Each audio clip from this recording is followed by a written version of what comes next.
Assalamualaikum warahmatullahi wabarakatuh. Perkenalkan, nama saya Siti Mutahharoh, Prodi PAI mahasiswi dari Institut Islam Fahmina Cirebon. Saya akan mengulas sedikit tentang filsafat umum sebagai tugas ulangan tengah semester. Nah, dasar-dasar filsafat menurut Plato pernah mengatakan filsafat adalah pengetahuan tentang segala sesuatu yang ada. Mengingat seseorang filosof harus mengetahui semua ilmu karena dulu bagian ilmu tidaklah banyak seperti sekarang ini. Seseorang mungkin diakui sebagai filosof cukup mendalami satu bidang saja, tidak perlu mendalami bidang-bidang yang lainnya. Menurut Aristoteles sendiri mengatakan filsafat adalah menyelidiki sebab musabab segala benda. Sebab awal masuk ke ranah filsafat, sebab kejadian masa sekarang masuk ke ranah ilmu. Bagi Epicurus, filsafat adalah jalan mencari kepuasan dan kesenangan hidup karena filsafat juga mengatasi pertanyaan dan persoalan besar dalam hidup yang biasanya menjadi beban hidup, dan lebih mengumpamakan filsafat dengan akar dan ilmu. Dengan dahan-dahan tanpa diberi makan oleh akar, dahan-dahan akan mati.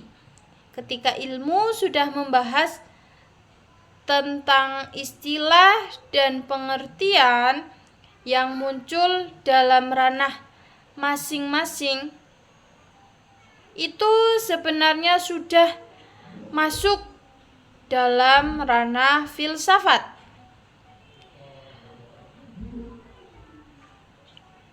Tugas sudah termasuk tugas dari filosof, sedangkan Al-Kindi membagi filsafat sendiri menjadi 3, yakni fisika yang merupakan ilmu terendah, matematika yang merupakan ilmu pertengahan, dan metafisika yang termasuk dalam ilmu tertinggi.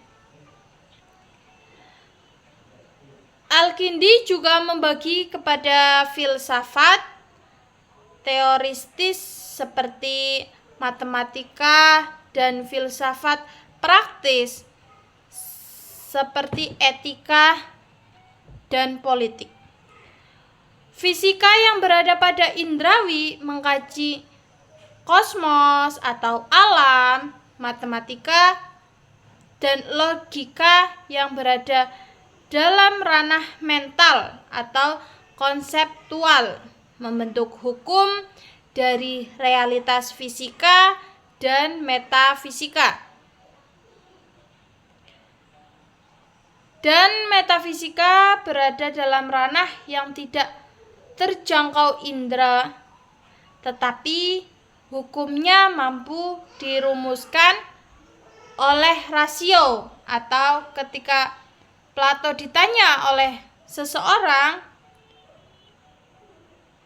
apakah dia orang yang bijaksana, lalu ia menjawab dengan kutipan Pythagoras dengan mengatakan bahwa dirinya adalah pecinta atau orang yang berhasrat untuk menjadi bijaksana. Berarti makna filsafat adalah hasrat untuk menjadi bijaksana atau filosofia. Dalam dunia Islam, filsafat biasa dikatakan dengan kata al-hikmah.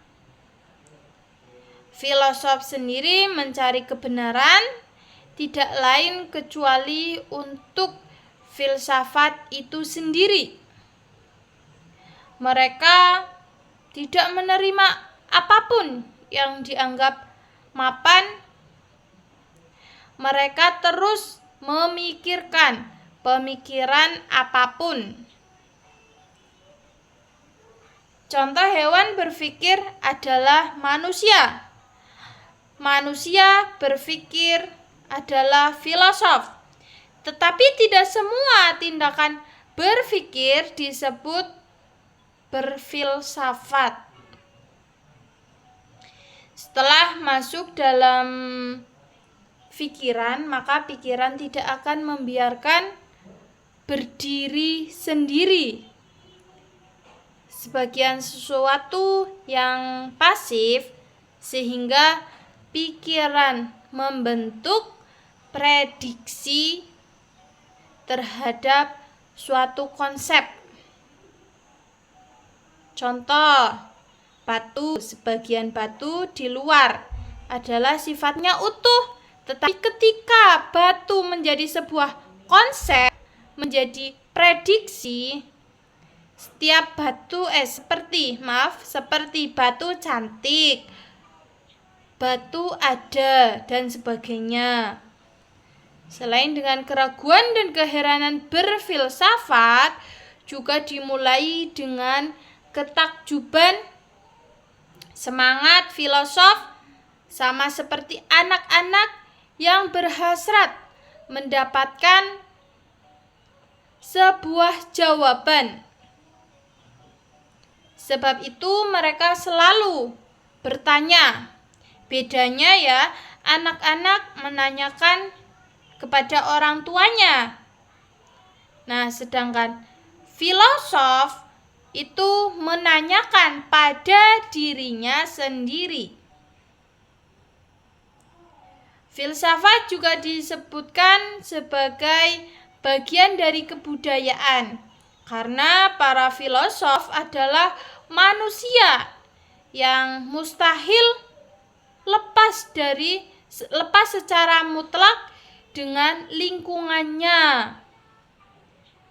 Sedangkan agama adalah suatu ajaran yang berorientasi keyakinan dan praktik agama. Agama memiliki doktrin-doktrin yang tidak boleh dilanggar, seperti wahyu, hadis, dan kesepakatan agamawan. Terus ada sebagian ahli agama yang berusaha mengukuhkan doktrin-doktrin dengan menggunakan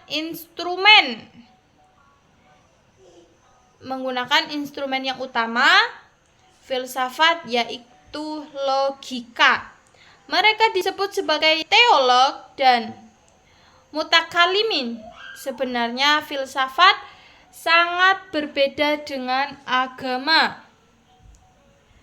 Filsafat tidak memiliki doktrin primordial kecuali sistem berpikir yang mampu dibuktikan secara logis, sistematis, dan terbuka. Para peneliti filsafat umum membagi objek filsafat berupa ada kepada 3 bagian, yakni alam kosmos, manusia, dan Tuhan. Sementara sistem filsafat dibagi menjadi 3, yakni ontologi, epistemologi, dan aksiologi. Melalui sistem epistemologi berbeda signifikan antar filsafat dengan teologi akan terlihat, sekalipun filsafat dan teologi merujuk pada objek yang sama. Tetapi sistem epistemologi sangat berbeda, sekalipun terdapat sistem analisis yang sama. Tetapi cara pakai dan cara pandang alat analisis sangatlah berbeda.